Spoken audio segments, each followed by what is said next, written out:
Hi, I'm Gail Patrice Yellen, owner of Gail Patrice Design and author of Serger Essentials, Master the Basics and Beyond. Welcome to the fabulous Flatlock and Pintuck Placemat sew-along. In this, we're going to be doing a placemat that is kind of like a Serger sampler of lots of decorative stitches and specialty stitches. And this is perfect for somebody who has maybe used their Serger or Overlocker for finishing seams and just utility purposes, but never really explored the full potential that their overlockers have for beautiful decorative techniques as well.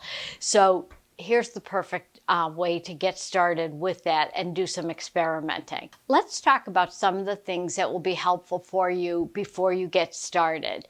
You can download the instructions for this, and you can actually see that all of the instructions are written out here. Also, on the BERNINA'S We Also blog, you can see the different photos of the placemat being constructed. But I actually think the video will be even more helpful. But also, you can download, and I strongly suggest this.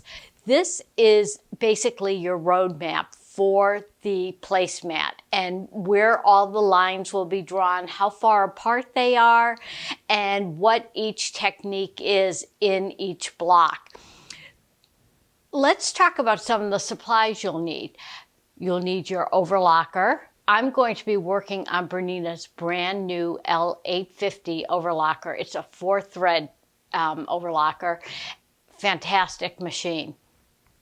Because it's brand new, or if you're working on a different machine, you may want to keep your manual, instruction manual, right by your side if you haven't done any of these specialty stitches before, just to see what the setup is for your machine and the suggested settings.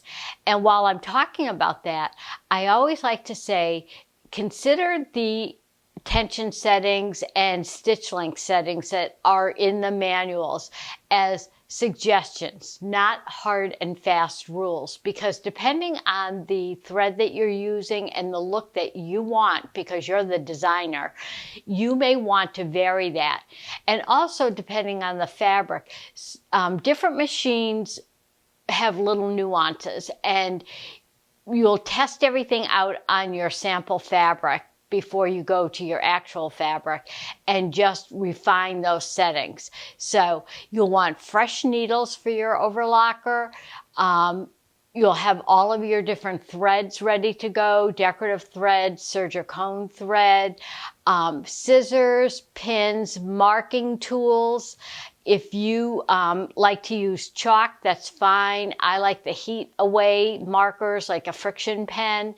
But again, wash away markers work well also. And I'll talk about which side of the fabric to mark on for the various blocks. And just make sure everything is in good working order on your machine. If you haven't had it cleaned and tuned up recently, it's always a good idea to start with that. So I'm going to show you next a few examples of this placemat. So let's take a look at those next. I have 4 different placemats here, and I tried to vary the look of the fabrics from bright and bold down to a little more subtle and tone on tone. So again, that's your choice. I chose 6 different fabrics. There are 5 for the face of the placemat and a different one for the backing. But again, that's your choice.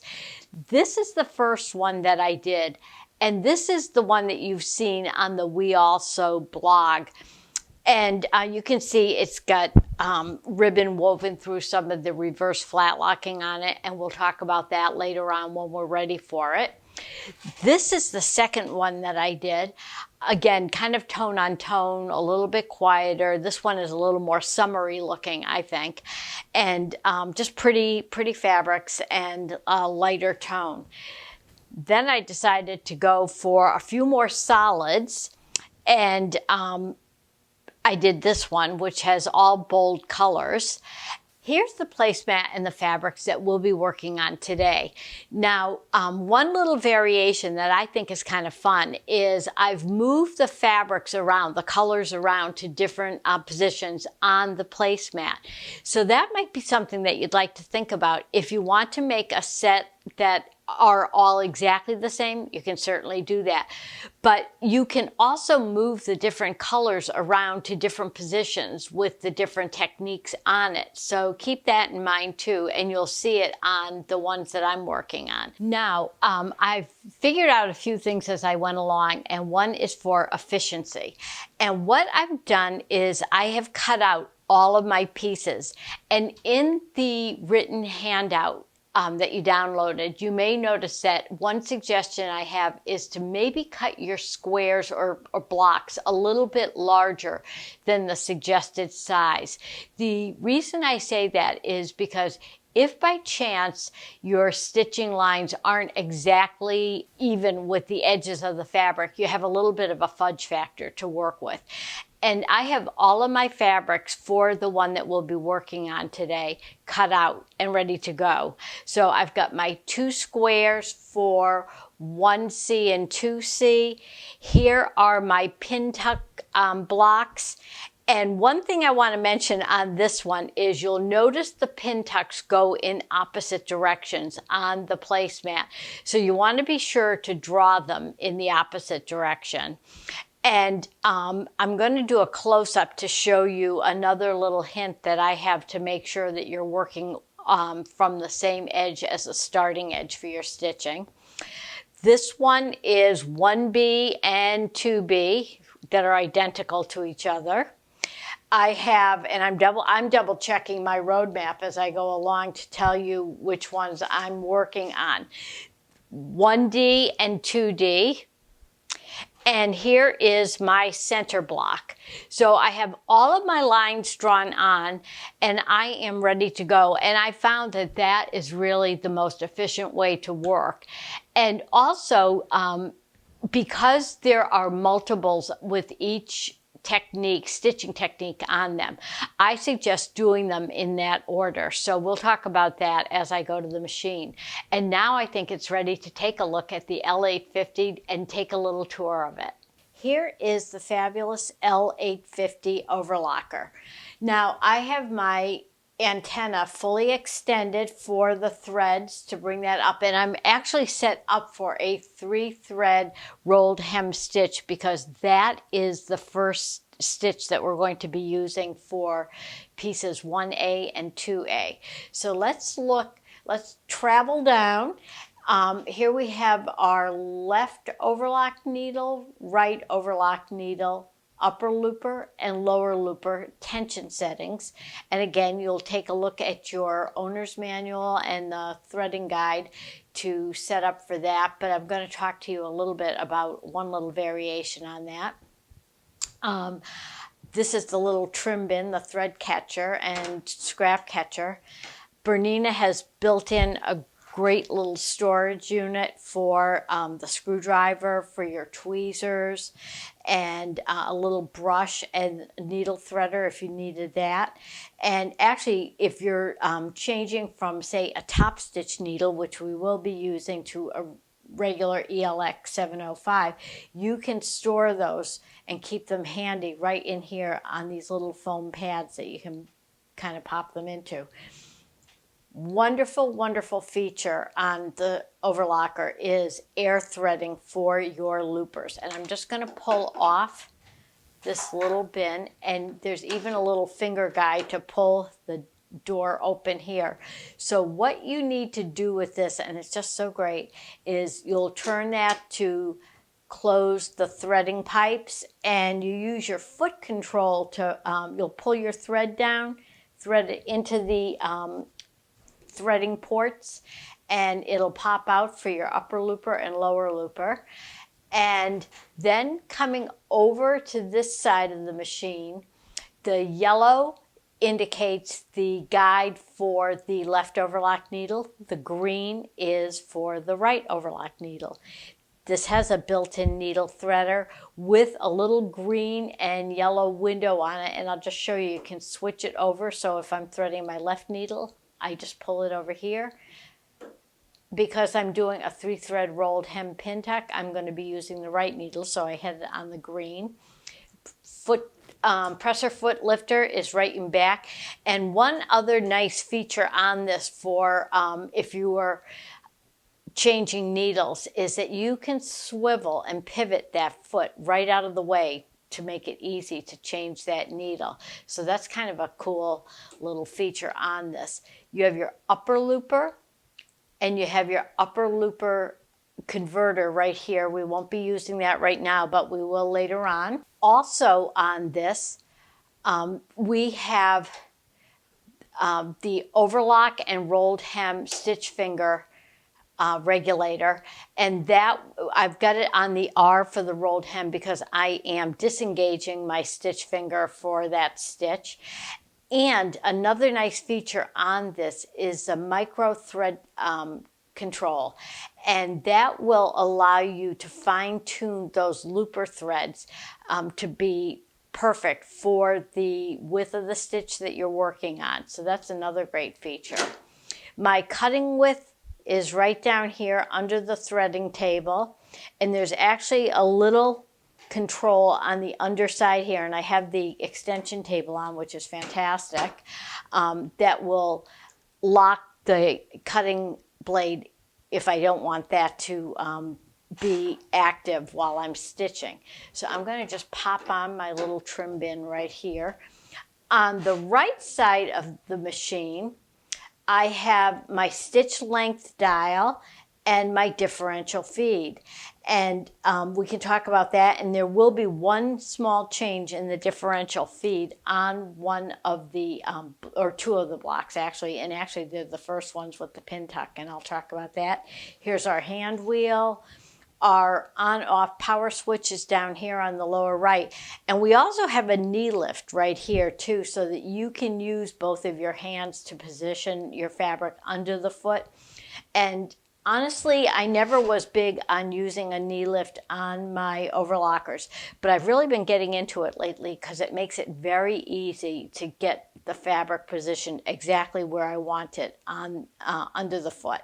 So I think that's a quick tour of this, and as I go along, if there's anything else that I've left out right now, I'll mention it.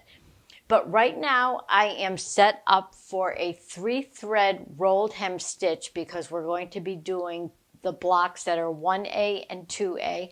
So I have Serger cone thread in my right overlock needle, and I have it in my lower looper. And I have a 12-weight decorative thread in my upper looper. When it comes to doing Pintucks or any rolled hem stitch, I always say that the upper looper is your money looper. So if you're going to use a decorative thread, that is the thread that shows the most in a rolled hem stitch. You really don't need to use a decorative thread in your needle unless you want to, or your lower looper. As I said before, the upper looper thread is the one that is the most prominent with a rolled hem stitch. So, okay, I think we're ready to get started on our blocks. I'm at the machine. I'm set up for a 3-thread rolled hem, and I have tested all of my stitch settings. I even have my little fabric right here where I tested the stitch length. And on this one, my stitch length is at about 1.5. I'm set up for the rolled hem stitch, so I have my stitch finger disengaged. Now, I'm not worried about where my knife is because my fabric is going to be farther left, and I'll show it to you under the foot for this technique so that I don't have to worry about where the knife is or where it would cut because it's not going to be cutting anything with this setup. I have my settings for tension. I have my left needle tension on the default setting of 4. I have my upper looper tension on the default setting of 4. But I put my lower looper tension up to 6 because I'm going through a double layer of the fabric and I did want it to roll. So that tension needed to be just a little bit higher than what is suggested in the manual. And that's what I mean about testing everything and getting it to look the way you want it to look. Those are not hard and fast rules. On blocks 1A and 2A, we have diagonal pintucks. They're not on a true bias grain line, but they aren't on the straight of grain or cross grain either. So what I did to prevent any distortion or stretching of the fabric is I moved my differential feed setting up to 1.3 to speed up those front feed dogs just a little bit and prevent the stretching or rippling of the fabric on that. So that's just a little tip for me to keep everything nice and stable. You'll notice on the fabric, I have these little hash marks, and this is a heat away marker. So these will disappear. I'm not worried about them poking out of the stitching line. But what this is telling me is this. I want to always start my pintucks on the same edge simply because I want that upper looper decorative thread to show when I press all of these. So I want to make sure they're all going in the same direction. So I'm always going to make sure I start with this edge of the fabric. So I am going to, the lines have been drawn on the right side, and actually on this fabric it's hard to tell which side is right or wrong, but for the pintucks you'll do your marking on the right sides according to the diagram, and we're just going to fold our fabric right along that line and get it under the presser foot. And we're going to start right at the edge, and I'm going to just move that in just a smidge, just a tick, so you can barely see the edge of the fold from under the foot. And we're just going to stitch right along that, and I'm going to watch right in here to make sure that I keep my fabric nice and even and that all of my pintucks come out parallel to each other. And they're right on the line. So let's start stitching.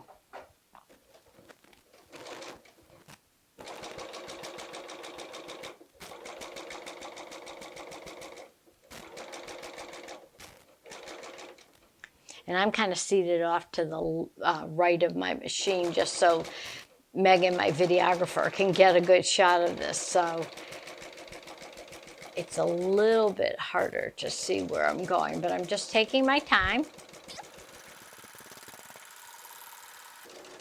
And here's my first pintuck. Now, I just want to give you a little tip for decorative threads in a rolled hem stitch. Sometimes the thread tail tends to do a little bit of curling or pigtailing. So to make sure that that doesn't get caught on the next one, what I do is I chain off and bring it up to my thread cutter, and I let that hold that chain of thread so it doesn't get hung up on that. Here's my first one. Now, as I said, this is a heat away marker. So before I press all of these, I want to stitch all these lines, because if I press the first one, all of the rest of my lines that I've drawn would disappear. We don't want that. So now I'm up to the second one, and I'm just going to trim off that starting thread tail so it doesn't get hung up. I'm folding it again, starting right at my hash mark edge. And you always want to make sure that what's going on underneath is exactly what you want. Make sure it's away so that that edge doesn't get hung up in one of your next pintucks that you're stitching. And that did happen to me one time. Now I'm just raising that presser foot with my knee lift, which is fantastic. I'm getting everything aligned, and I'm right on the stitching line.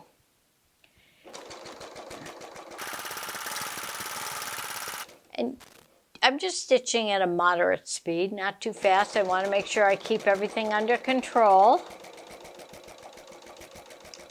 And sometimes when you slow down a little bit, you save yourself time because you're not unhappy with the results and ripping them out.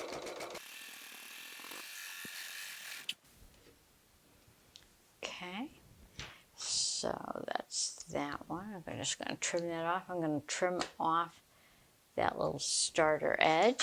Now we've got 2 done. And what you're going to see is that all of these pin tucks are going to be pressed to the right so that that variegated 12-weight thread is showing on the face of this block. So I'm going to continue along with my next 3 lines, and then I'm going to press and we'll see how it looks.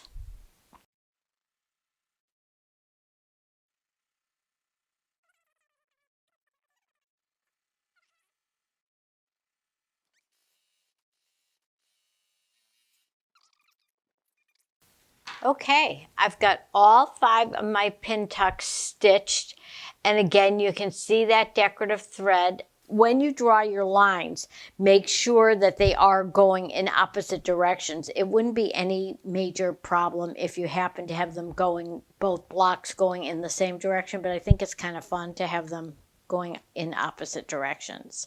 So that's that, and we're going to trim these down to be the right size, but not right away. We'll wait till we get to the end with all of the stitching.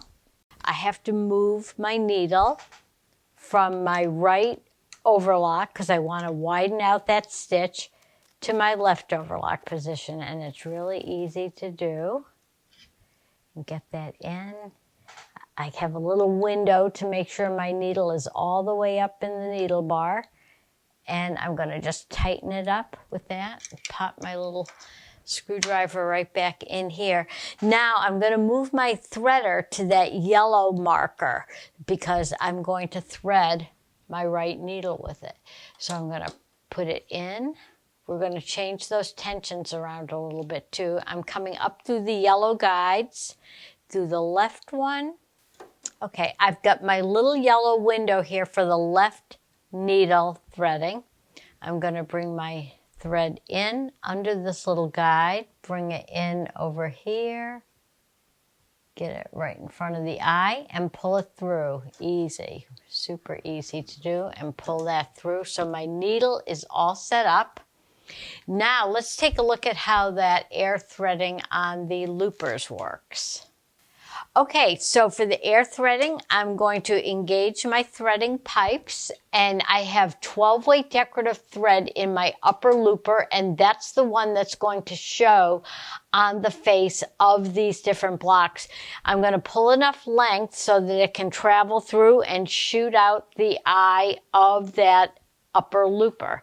And I'm just going to put that thread right at the top of this, step on my foot control, blow it through, and here we are.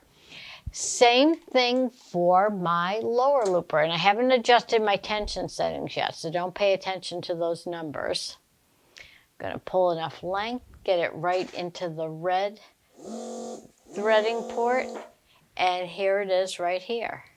Whoops, let me grab it. Tweezers are always handy for that. So now I'm all threaded up. I'm going to retract those threading pipes, close up shop on the front of the machine, and let's look at what our different tension settings are for that 3-thread wide. So on my left overlock needle with Serger cone thread in, I'm going to bring my tension down to 1, and my upper looper tension is going to be on the default setting of 4, and my lower looper tension I am going to bring up to about 8.5, 8.5 right here. So I've got 1 for my needle tension because we want that needle thread to be nice and loose in the stitch so that we can pull it flat. I love flat locking. It's such a beautiful stitch, that and reverse flat locking. But the key thing is you want very little tension on that left needle thread. Nothing in the right needle. My upper looper tension is on the default setting of 4, and I have tightened up that tension on the lower looper thread to 8.5. Now, for my stitch length, I'm going to have it on 1.5, and I'm going to put my differential feed back to 1 or N if your machine designates that, because I am going to be working on a stable crosswise grain line on that. So I'm going to move that over. I want to engage my stitch finger, so I'm going to put it from R back to the overlock position to help widen out that stitch. And my cutting width on this, I'm going to bring that up to about 9, and I'm right under the stitch table on that. And my micro thread control, I have up to a +2. But again, before I go on my actual fabric, I'm always going to test this out on my sample fabric.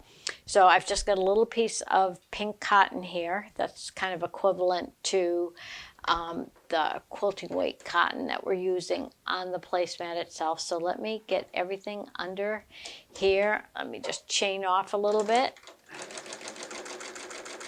Okay, and what I'm going to do is I'm going to fold the actual fabric wrong sides together, and I am going to allow the knife just to skim off about a very scant 1/8 inch of fabric. So I'm going to use my knee lift and raise that up and just let the knife just skim off the teensiest bit of that fabric, and then we'll test it out and see what it looks like on this sample fabric.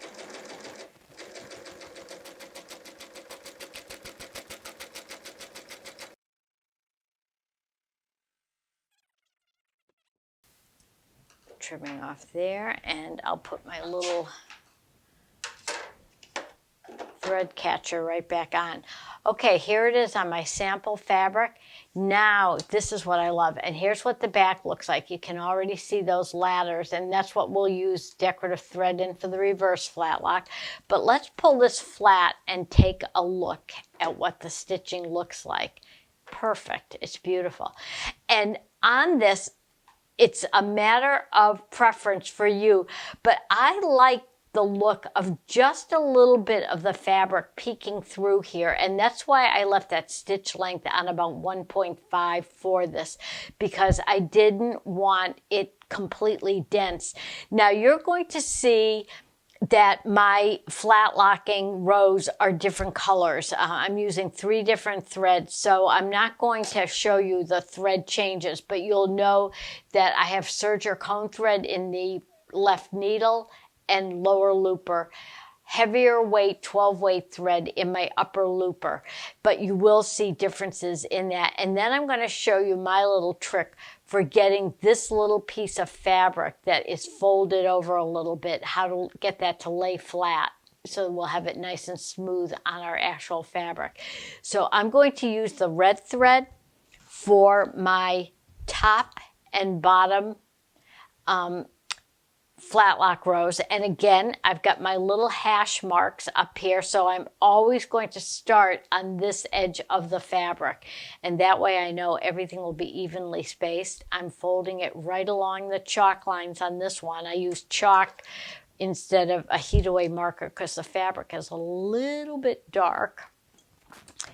And again, I'm going to just get my knife up and out of the way so I can just see where it's going to fall on the edge of the fabric, just to get that scant inch.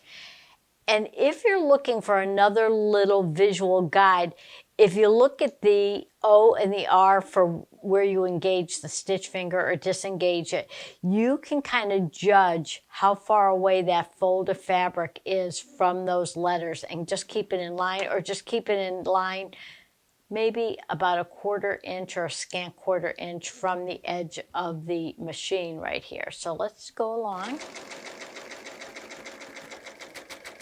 And I'm not pulling, and I just want to make sure that thread tail doesn't get caught.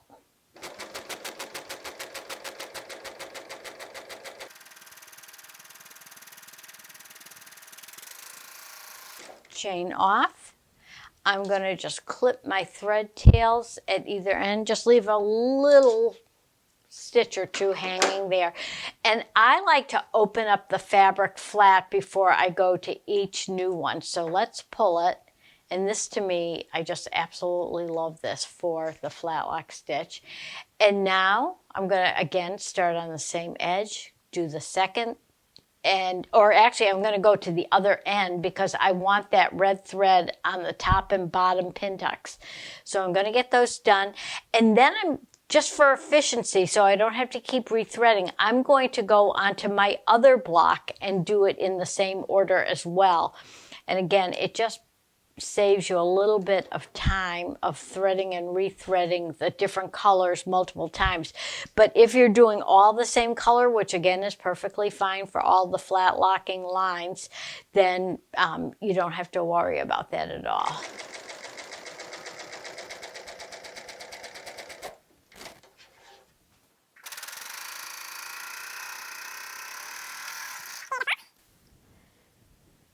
Trim this off. Open it up. So I've got that on the top and bottom edges of that first block. And now I'm going to pull in my second one as a time saver and look for those hash marks. And I'm going to go, and if you wanted to change up the colors on the different rows for the order in which you're stitching, you can sure do that. That would give you a little bit of variety.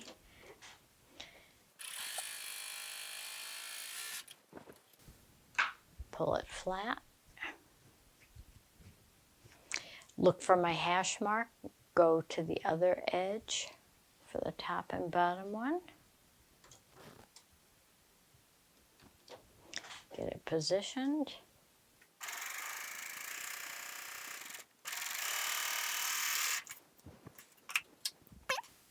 Now, it's going to be time to change my thread. So I'm going to do that and decide what color I want for this, and then we'll do a third thread change for that center one. Now I'm going to do the center row for the flat locking.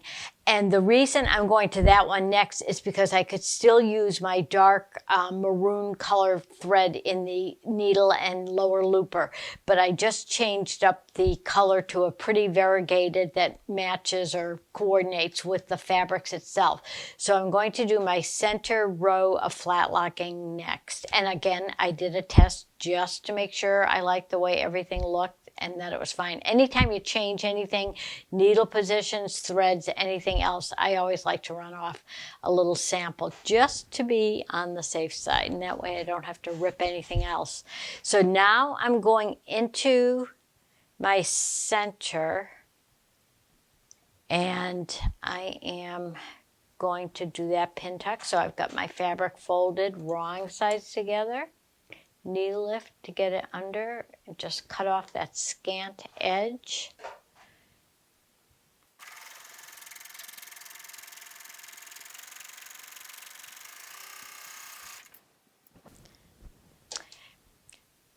It is fun to kind of change up the colors because it just, I think, gives it a little more texture and interest to that.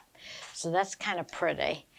And I didn't want to put these together simply because I thought it would be too dull altogether because I'm going to use a brighter cream color on these other ones.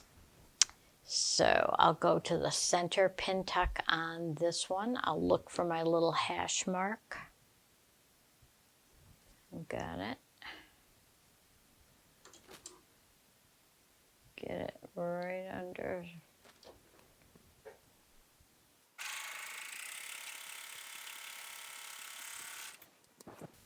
Okay, pull that one. And now I'm going to change all three threads. I'm going to put a cream colored Serger cone thread in the left needle and lower looper and cream colored 12-way thread in my upper looper. So I'll be right back. I have changed out my thread with cream color, and I'm going to do those two in between rows of stitching. And you might see this chalk mark. That was my mistake. I am on the correct one now.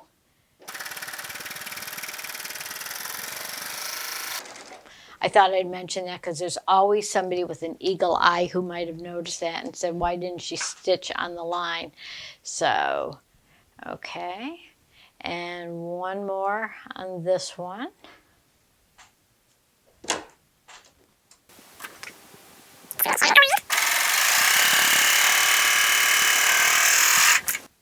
And now I'm going to go over to my other block and do the same thing, and then I'll show you how to get that little fold to lay flat. I'll be right back. All of my stitching lines are done. We're looking at the wrong side of the fabric because this is where you can see that little fold. Let me just gently move some of the stitching. You can see the little fold of fabric. So I take something long and skinny and just get it under that fabric fold, right underneath, and I hold my fabric and just pull the fabric flat, just like that.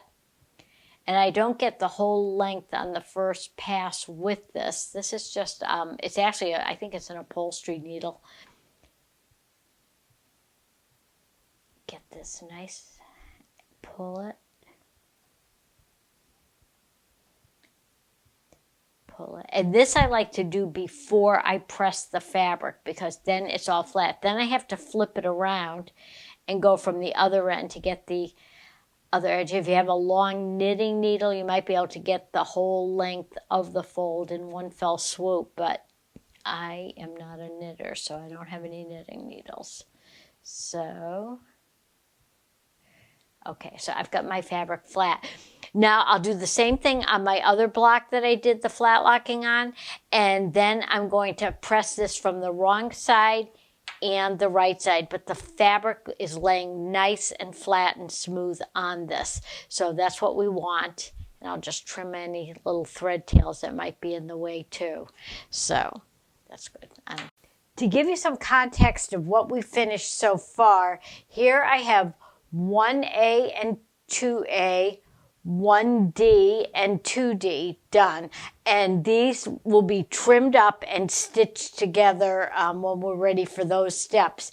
But these are the left and the right sides of the placemats. So now we're ready to start in toward those center ones, and the next ones we'll be working on are 1B and 2B.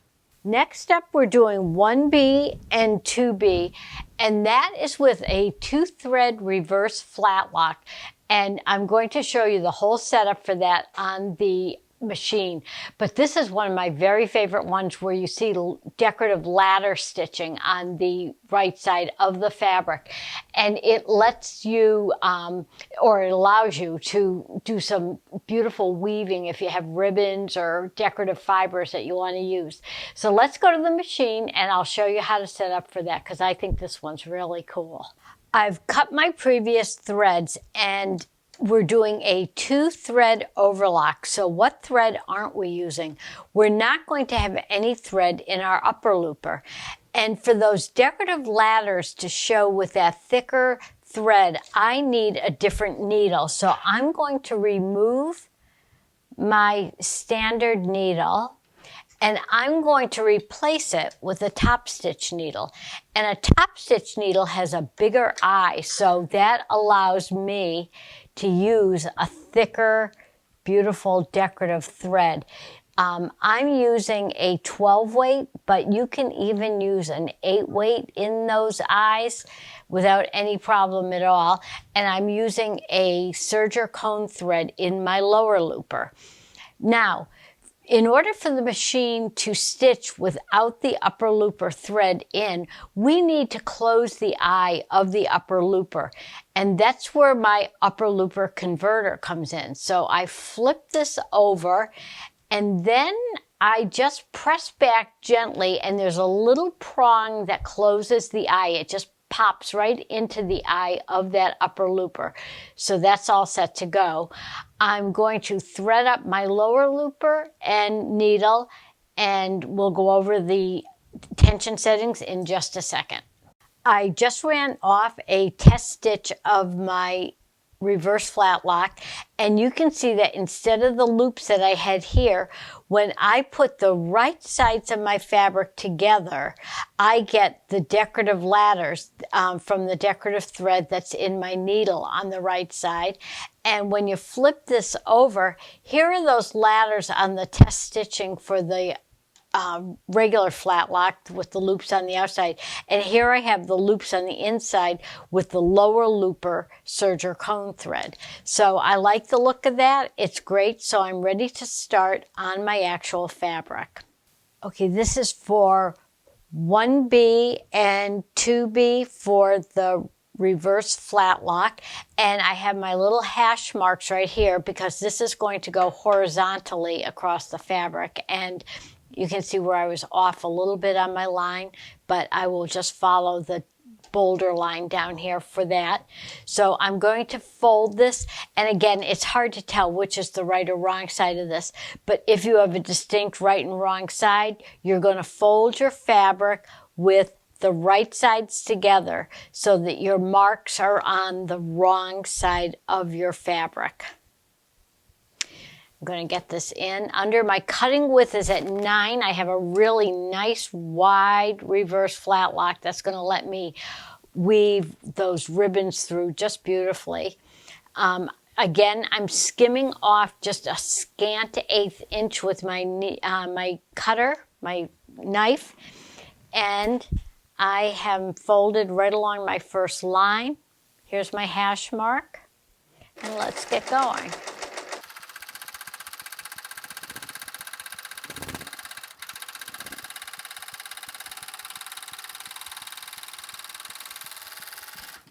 And no matter how many times I do this, I just never get tired of it.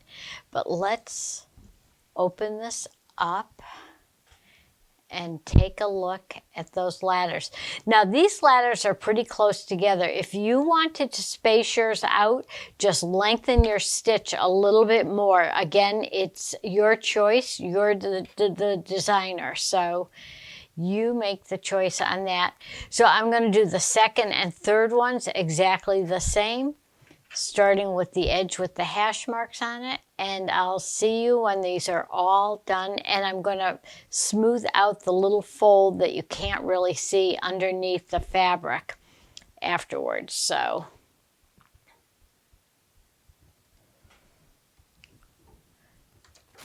get it in. And this is basically just the same thing. And then I'm going to do the same thing on 2B, on that block.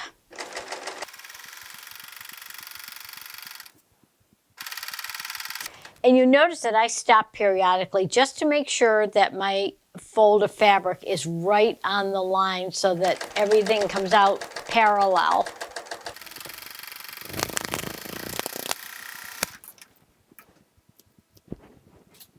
Pull that one open.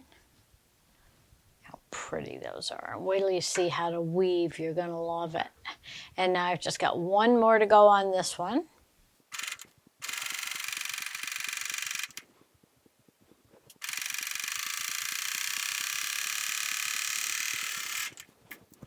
Alrighty, I've got all 3 lines of stitching, and you can see how they're all parallel to each other. And now I'm going to take that long needle that I had before, that upholstery needle, and smooth out that little fold of fabric, and then we'll press that.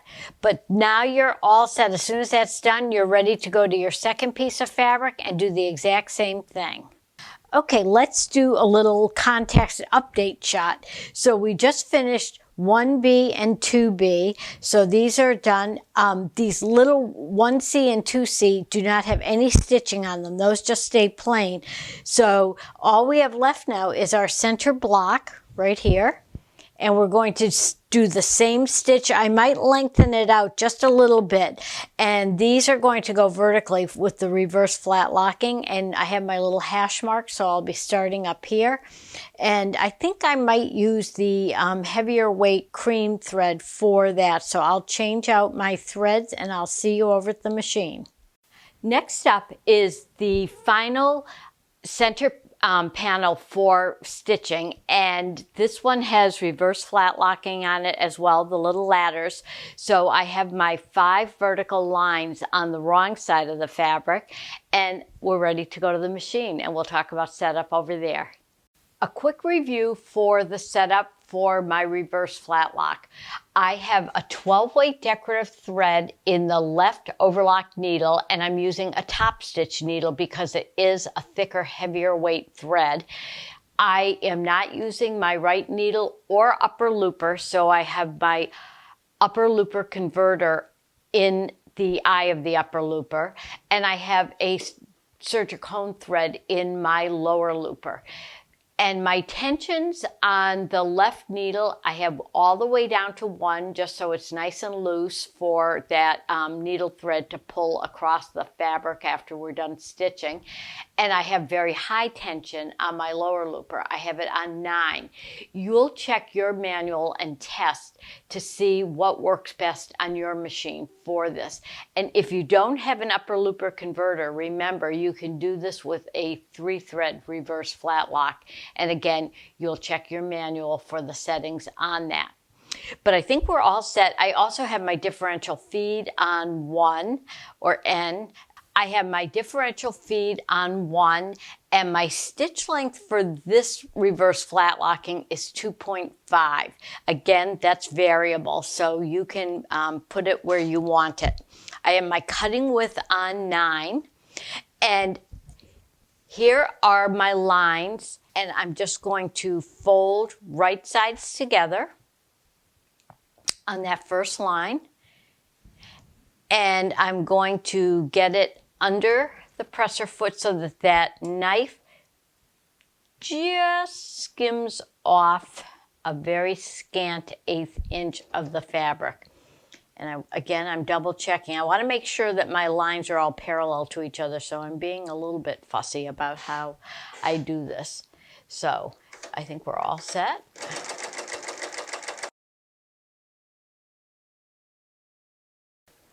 That's the first line done. Here it is from the wrong side. Let's pull those ladders. I love this. I know I've said it a million times. First line done. Now, this looks kind of blah against the fabric, but I'm going to be showing you ribbon weaving in a few minutes, and that will make the cream on cream background pop a little bit more, and it's kind of a pretty effect. But again, that's your choice. Now the second one. Before I start the second one, I like to trim the longer tail at the beginning just to make sure it doesn't get hung up in the next line of stitching. Starting with my little hash mark. On the next 3, exactly the same.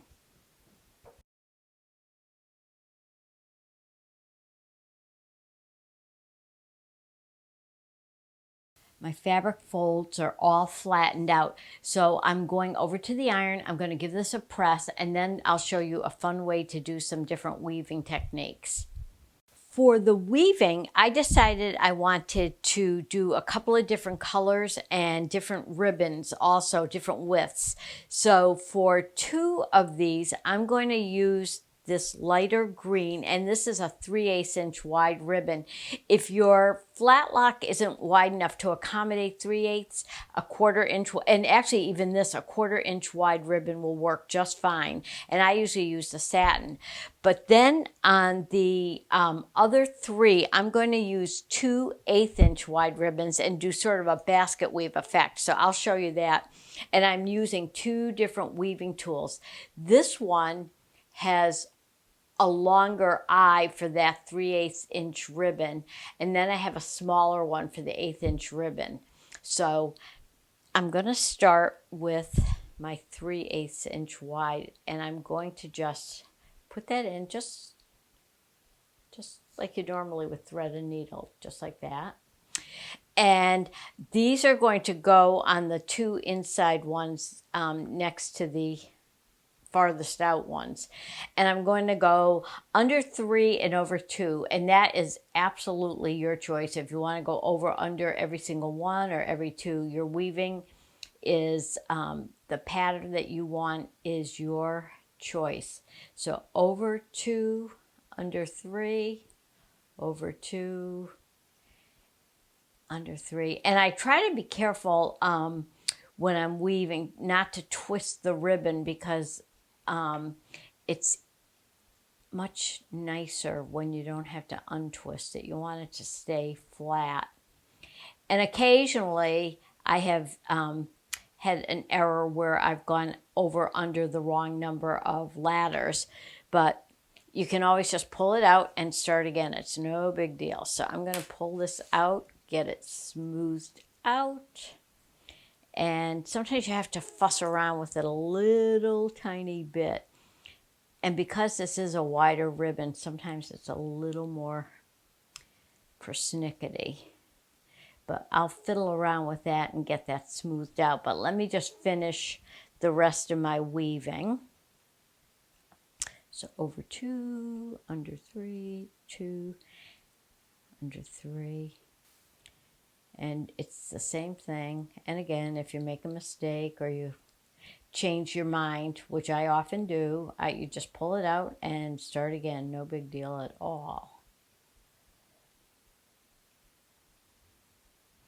And this is a little bit shorter.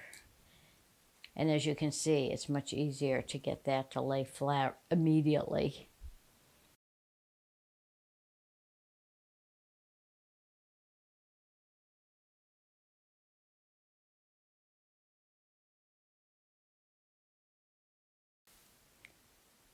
And just as a little note, on these last ladders, I always like to end under a ladder, and even if it throws off the weaving number of ladders over and under, it doesn't matter because that'll be caught in a seam. You'll never see it. Now, here's the fun thing I'm going to do with the second piece, because you can see obviously that an 1/8 inch wide elastic does not fill this up. So now we can give it more of a basket weave look with the second ribbon. And I am ready to start my second one. So I am just going over and under in the opposite direction. And I'll just flip that around. And you can already see it's got that kind of pretty basket weave look to it. Before we start the construction, I just want to mention one more time, to make sure you check the finished dimensions for each block. You want to get these trimmed up prior to constructing and putting the pieces together. So that's just a word. You can see how the edges are uneven still on this, so I have to trim these. But next we're going to look at the construction order, and I'll give you a few tips on that too. Let's take another look at the original placemat with these fabrics. And I have gotten some other pieces ready for showing this construction step. But again, just to go over a fun variation, you can move the different fabrics around, the colors around, and still have a nice coordinated set of placemats. But I did always keep the floral one in the center. So I'm going to bring the partially constructed ones over, and we'll take a look at what that's going to look like in comparison. Here's one that I have partially constructed, and you can see I've moved the colors around. The only one that's the same is the floral one from my 1E center piece. So the first thing I do is I reverse flat lock 1A to 2D. And then if you are planning to weave ribbons through, you want to do that at this point. Then the next ones that I do are 1B and 1C and 2B and 2C, and put those together. And I will just tell you, for some reason, on one of the previous placemats that I did in this set, I completely forgot to weave the ribbon through these two pieces. So don't forget that, and double check it before you put the whole thing together so you don't have to pull it apart and start again. But I do that next, and then I do 1D and 2A together.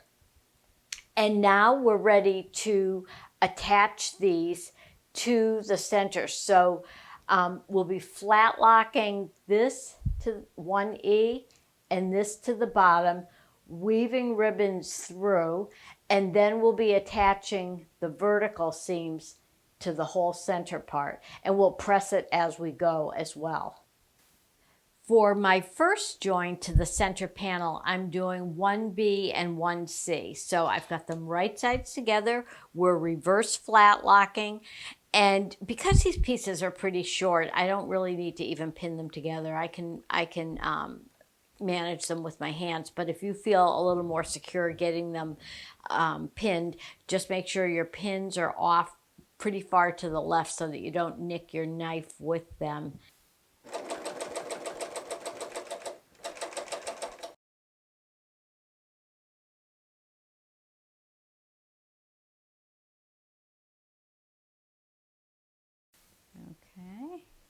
looking good. I love the variegated colors on those ladders too. It's really kind of pretty. So I'm going to pull those open. I'm going to weave my ribbon through those, and then I'll be ready to attach the 2 side pieces. So I'll be back in just a minute. Just to show you a progress update, I've got 1B, 1C, 2B, and 2C attached to the center panel. And now we are ready to put on ours. And I've also woven the ribbon because I wanted to get caught in the seam. So the last part of this will be to put on the 2 side panels that are already woven with ribbon and attached to each other. Okay, I am ready to put on the first side panel, and you can see those little ribbon tails hanging out, which isn't a bad idea simply because that way you can be positive they'll get caught in the stitching too. So, and the knife will trim those off as you go along. And if it's a little bit smaller than the approximate measurements, no big deal. There's still plenty of space on it.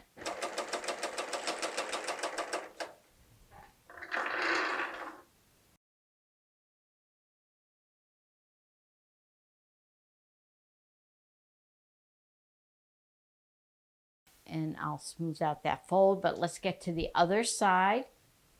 But we're looking good so far. So on to the last one.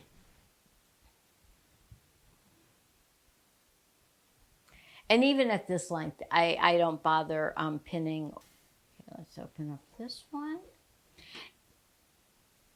And I'm going to give this a press, weave my ribbons, and I'll see you back here in a couple of minutes. I've got all of my blocks put together, and I wove my ribbons on the last 2 vertical seams. So now it's time to square this up. You can get a little bit of distortion when you put these different blocks together, but we can square that up. And that's when having a gridded cutting mat really comes in handy. But if you don't have one and you're using scissors, that's perfectly fine too. You can still do it. So I'm going to get my ruler and show you how to do that. I've lined this up with the marks on the gridded mat, and you can see that they're not completely squared off. So that's when trimming it up will make a difference. And on the instructions, it says the approximate measurements are 14 by about 19. But when I measured this even before trimming, width-wise, this one measures exactly 18 inches. And top to bottom, it's about 14 and a half. So I'm going to square up these edges and just trim off a scant amount on either side edge to keep this as close to those original measurements as possible. But again, if you're off a ½ an inch or even an inch, it doesn't matter. It's a placemat. I'm just going to straighten out this outside edge. I've got my ruler right on the narrowest part, so I'm just trimming off a tiny amount, and that will neaten that up. Get rid of that.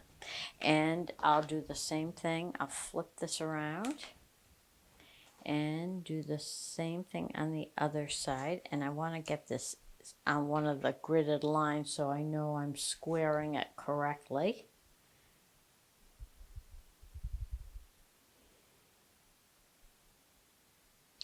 And this one just barely needs anything trimmed off.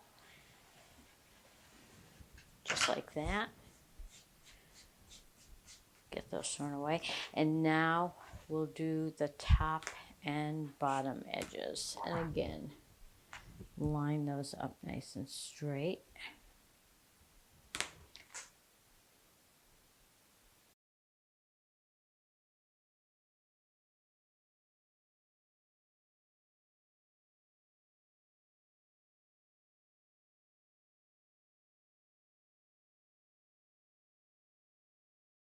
Just move my little scraps out of the way. And now it's time to layer these. And you can use non-fusible batting if you prefer, and use a temporary basting spray. This one is fusible on both sides. And I just rough cut the piece to go on here, just like this. Get it nice and smoothed out. And here is the bottom layer, and I actually need to trim off that selvage, but actually I won't bother doing that until I have the whole thing fused. So I'll put that down and make sure that the selvage is not part of this whole thing. We'll get everything nice and smooth. I'm going to go over to the iron, get this all fused on, and I'll see you back here as soon as it's all fused. I've squared up all of my edges and I have fused my batting. You can see a little sandwich and my backing. So now I am ready to go to the machine and do the finished edge. There are a couple of different ways to do this, and we'll talk about this when we get to the machine. We're heading down to the home stretch, so all we have left to do is a decorative edge on the placemat to finish it off. And on the first one that I did, I used a binding, and then I decided that this machine has such a beautiful 3-thread wide stitch that I would use 12 weight thread in the upper and lower loopers and coordinating color thread in the left needle for these. And that's what we're going to set up for at the machine. So we're going to be setting up for a 3-thread wide overlock. All of our tensions are going to be on normal or default settings, and the needle is in the left overlock position. You'll want to test your stitch length settings before you go onto your actual placemat, because it really depends on the weight of the thread that you're using for the decorative edge. I'm using a 12 weight, and I will have my stitch length on about between 1 and 1.5. You could even use heavier weight threads, some of the 8 weight pearl crown rayon, pearl cottons, and some of the other decorative threads are just beautiful for this application, but you may need to lengthen your stitch out a little bit more for these heavier threads. So I'll see you at the machine in just a minute. One other thing I wanted to mention before we go to the machine is when you're testing your stitch length, just to make sure you have nice coverage of your fabric edges, test it on a scrap of the sandwich fabric with your batting, because the amount of thickness that your stitch is going through will also change the look of the stitch. So now I think I'm all set. Let's go to the machine. I have Serger cone thread in my left overlock needle position and 12 weight thread in my upper and lower loopers, and as you can see, my tensions are all on the default setting. I want a nice balanced stitch, and I want those looper threads to meet exactly on the edge of the placemat. Okay, I am all set up, and I'm going to start at one end. I'm just going to go from one end to the other end, cut my threads, turn 90 degrees, and continue along. I'm not going to do continuous corners, and I will tell you why as we go along. So I'm just barely skimming off some of the whiskers along the edge of the fabric.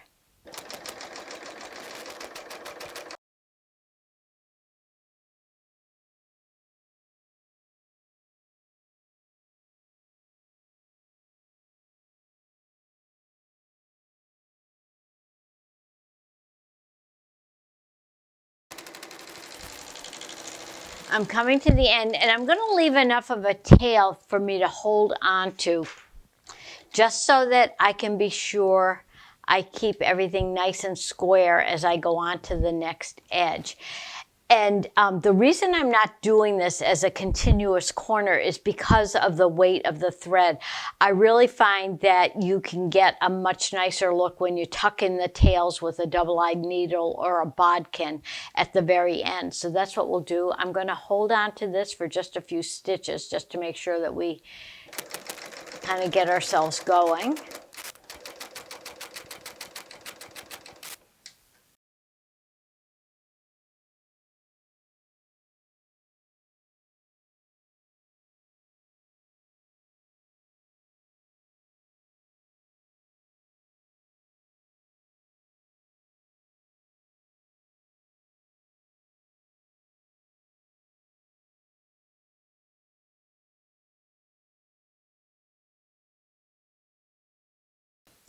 Okay, onto the last side, and it's looking beautiful.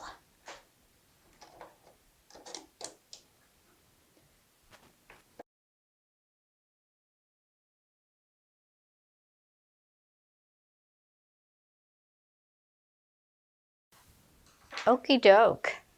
Now, you can see on my four corners, I've got thread tails. So what I'm going to do is I'm going to take my little double-eyed needle and I'll show you how I like to bury those between the layers.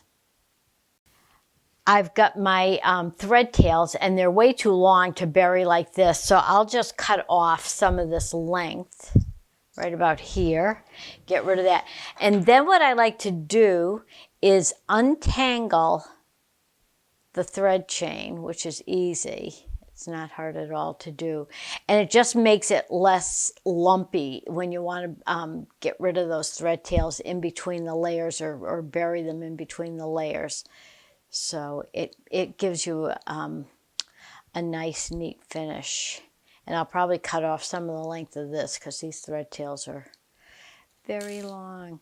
Now, I don't use anything like a seam sealant when I'm doing these, simply because I have found that with the heavier decorative threads that it doesn't work as well as when you're using it, say, with an embroidery weight thread or a serger cone thread.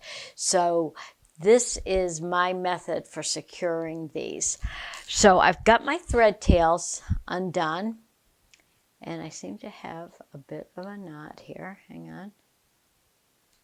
We can cut that out. Okay. So I have got my thread tails and I've pulled on my loop snug. So what I like to do, and I can just cut off a tad more of that, is I will take my needle and one of the looper threads and I'll just go under once, just like tying a regular knot, then under a second time. Pull it snug, but I don't want to pull it so snug that it makes the edge of the placemat pucker at all. So I pull it flat, and I find that this keeps it secure for laundering and just when you're using it as well. So that's all snug. And now what I'm going to do is flip this over, and I will take my double-eyed needle, and what I'm going to do is kind of coax it in under the stitching. And even if you can get in between the fabric, which I think because I used a fusible batting, I don't think I'm going to be able to do that, but that's okay. So I'm going to weave this through, and you don't have to weave the full length of this, maybe an inch to an inch and a half.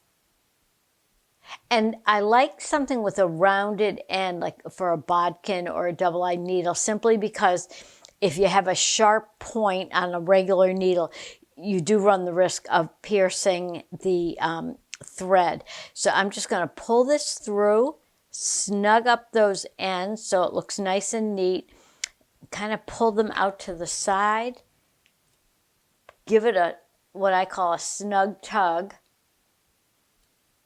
clip it, and then they'll fall back and disappear underneath. So I'll do that for the other three corners, and we're all set just about.